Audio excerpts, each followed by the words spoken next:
I gotta be honest here, it's really starting to piss me off how every single successful indie game is being used as this like beacon of this is the future of gaming, and that AAA is dead, and that big time publishers don't know what the fuck they're doing anymore, because if a small team that's put together with sticks and stones and a little bit of glue and tape can figure out how to make one of the most successful games in the past 10 years, then clearly this is the end of big time gaming and that indie is all that matters. And of course, I'm talking about Palworld. Palworld just launched into 1.0. It's finally ready, dude, out of early access. And this game went from pulling 40,000 concurrent players a day, which is huge, to now almost 800,000 concurrent players. That's an insane increase. And it just shows that, of course, people love Palworld. People are super into it. People love the gameplay. People love the art style. But what's happening beyond that is that you have people who are taking this as this is the be-all end-all of gaming, and that it proves that Nintendo is doomed. It proves that Pokemon is doomed. It proves that AAA publishers are doomed, because if Palworld can do it, then fuck all these guys, right? And I think that's wrong.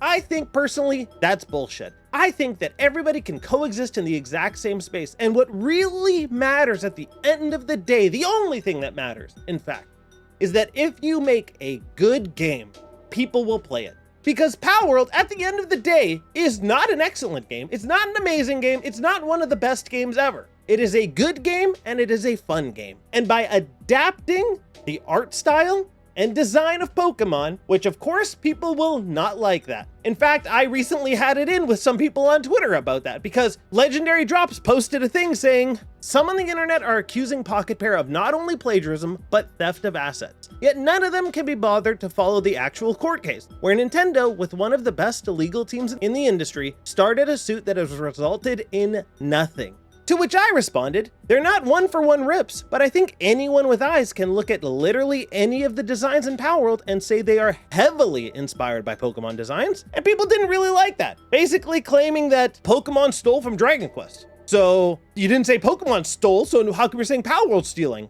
Well, like I said, I think anybody with eyes can look at Dragon Quest designs and then look at Pokemon designs and see that there's inspiration, but that they're vastly different art styles, and that the character designs ultimately look like they're from two completely different games. Where if you look at some of the Palworld designs and some of the Pokemon designs, in most cases, you would be confused on which one is a Pokemon and which one is a PAL, because that's how similar they are. I'm not gonna say they stole, but my God, dude, they said, can I copy your homework? And they barely changed the homework. Let's be real here. Now, for those of you that don't know, Palworld is a game where you explore a huge open world and you capture creatures called pals. You build massive bases, you automate resource production using your pals as basically slaves, you fight bosses, you craft gear, and you survive in this dangerous world.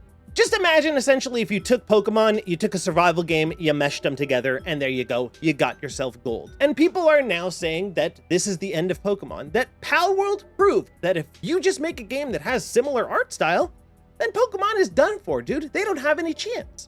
I think that's ridiculous. Sure, they tried to sue them. If people don't know, again, let me run through the history about what's been going on with Palworld. The very first time that Palworld was shown, it immediately went viral because all it looked like was Pokemon with guns. People thought it was fake, people thought it was AI, and people thought that this game will never even release because Nintendo ninjas are gonna shut this shit down. But they didn't.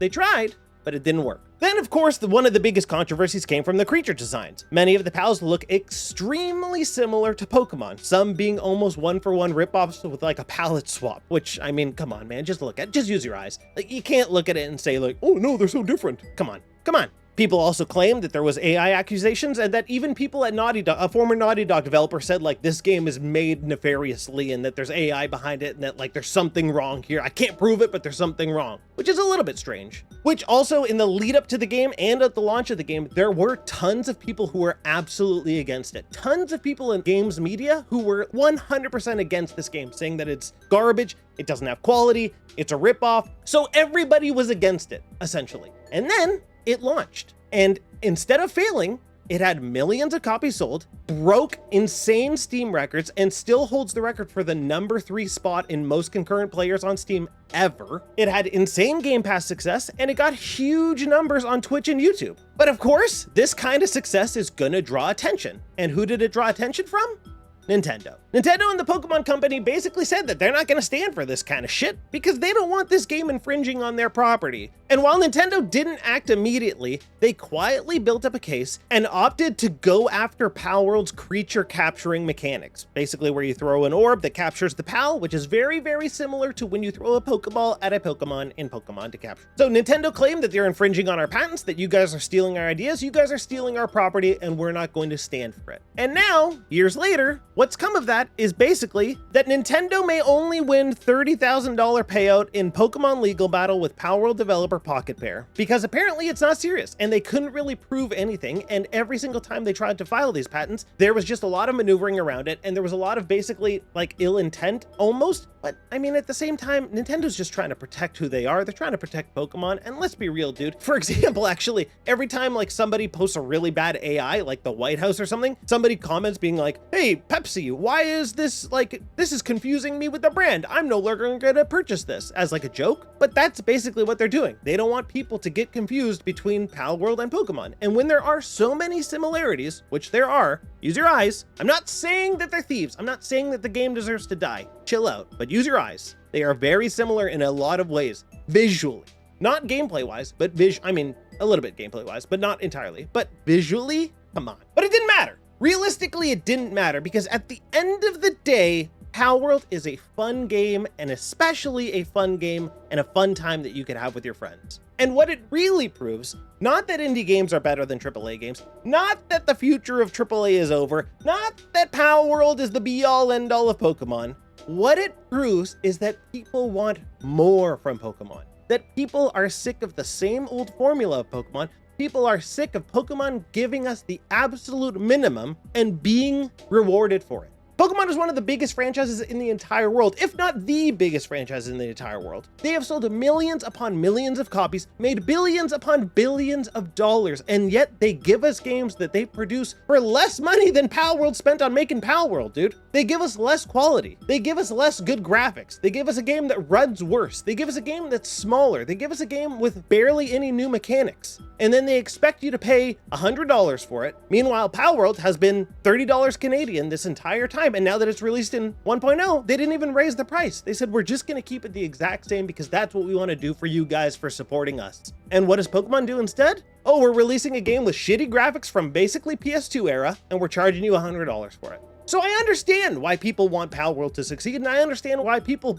think that they want Pokemon to fail. But I don't want Pokemon to fail. I want Pokemon to learn from this. I want Palworld to be the absolute slap in the face that Pokemon and Nintendo and Game Freak have deserved, to get them to fucking do something good, man. How hard is it to give us a brand new game that is actually AAA, a real budget, a fully immersive world of Pokemon that we can explore freely, that we can capture Pokemon, that we can do intense battles, and that just brings the fun and life back into Pokemon instead of giving us basically slop, dude. Pokemon Legends ZA is such a mid game that had potential that people, when they saw it, they thought maybe this is Pokemon trying to step it up. But come on, man, it's not. And now you got Pokemon Winds and Waves or whatever. It's like, I don't know. Do we have faith? There is some leaked stuff that makes it seem like they're kind of headed in the right direction. But until we actually see more of the game, I don't know if I'm gonna believe it. And yes, right now, I do truly believe. When you look at articles like this one by Paul Tassi from Forbes, yes, Palworld is better than Pokemon in many ways. It's true. It is. In many ways, it is. Palworld is not the most polished game in the world, and it certainly takes ideas from a host of games, not just Pokemon, which of course does not own battling and catching monsters, but you certainly see echoes of Breath of the Wild as well in its open world. None of this, however, takes away from the fact that Palworld is a fundamentally fun game, and it is hardly the first title to borrow from other big industry leaders. Absolutely true. Because what matters at the end of the day is that you have a fun game. And yes, does it borrow from a wide variety of insanely popular games? 100% it does. And it clearly has worked for it. I'm not saying it stole from those people, as some people would just immediately claim, because if you apparently say anything bad about Palworld, you're the devil. But it is 100% heavily inspired by some of the biggest games out there. And it's combined those aspects, and it has produced something that is fun. A fun game. At the end of the day, what every gamer wants is a fun game for a price that they find is worthwhile to them, that can give them hours and hours of fun for that price, so that they can enjoy with their friends, so that they can just have a good time, dude. It's very clear that Palworld, one of the main things behind Palworld's success is the fact that it has very good creature design, because it's heavily inspired by Pokemon. If it didn't look like Pokemon, people probably wouldn't give a shit, because you know what, dude? There are hundreds of survival games out there. Hundreds. And none of them, other than like Valheim and Ark, have come anywhere close to the success of Palworld. Why? Because nobody cares. How many different fantasy survival games are there? How many different The Forest type survival games are there? Tons, man. But people don't care because they don't have something that draws people in. Palworld has Pokemon. Palworld has Breath of the Wild. That's a nice little combo right there, dude. Do I think that Palworld should be held up to this highest standard ever of like a treasure of a game masterpiece? No, because it absolutely is not. But it is a fun game. It did a lot of things right, and it got your attention by essentially copying, and it worked. So no, it's not the greatest indie game ever. No, it's not killing AAA games, but it is massively successful, and it should be a message to those AAA games saying that if you simply give players what they want, they will come.